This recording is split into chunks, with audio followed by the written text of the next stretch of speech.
আন্দোলনের সময় মারতেছে না, এদের কি মানুষ?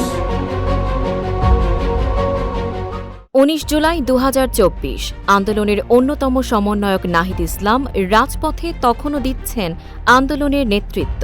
কেউই জানত না দিনের শেষে আটক করা হবে তাকে। তার আগেই পুরো বাংলাদেশ সাক্ষী হয় রক্ত, ধোঁয়া আর আতঙ্কের।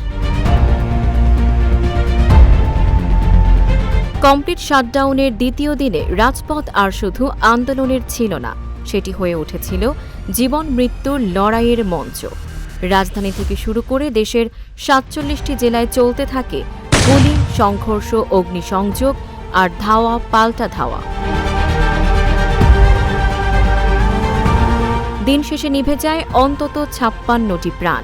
মাত্র ৩ দিনে নিহতের সংখ্যা পৌঁছে যায় ১০৩ জনে।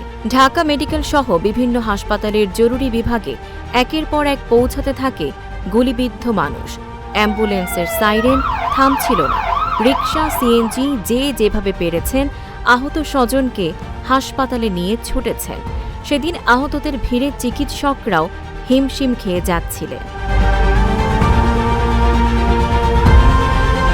এদিন রক্তাক্ত পরিস্থিতির মধ্যেই রাষ্ট্রীয় অতিথি ভবন পদ্মায় সরকারের ৩ মন্ত্রীর সঙ্গে বৈঠকে বসেন বৈষম্য বিরোধী ছাত্র আন্দোলনের ৩ প্রতিনিধি।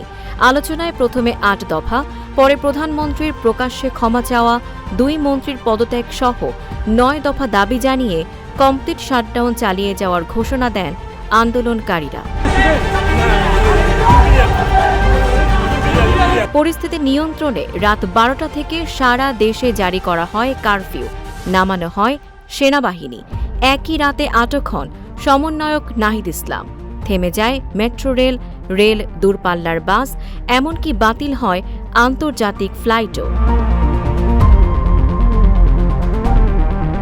নরসিংদী জেলা কারাগারে হামলার ঘটনায় পালিয়ে যায় ৮২৬ জন কয়েদি, যা সংকটকে আরও গভীর করে তোলে। ১৯ জুলাই শুধু রক্তে ভেজা একটি দিন নয়, এটি সেই দিন যেদিন বাংলাদেশের অসংখ্য পরিবার অপেক্ষা করেছিল প্রিয় মানুষটির ঘরে ফেরার। কিন্তু অনেকের সেই অপেক্ষা আর কোনোদিনও শেষ হয়নি। Tanjiba Nowrin, face the people.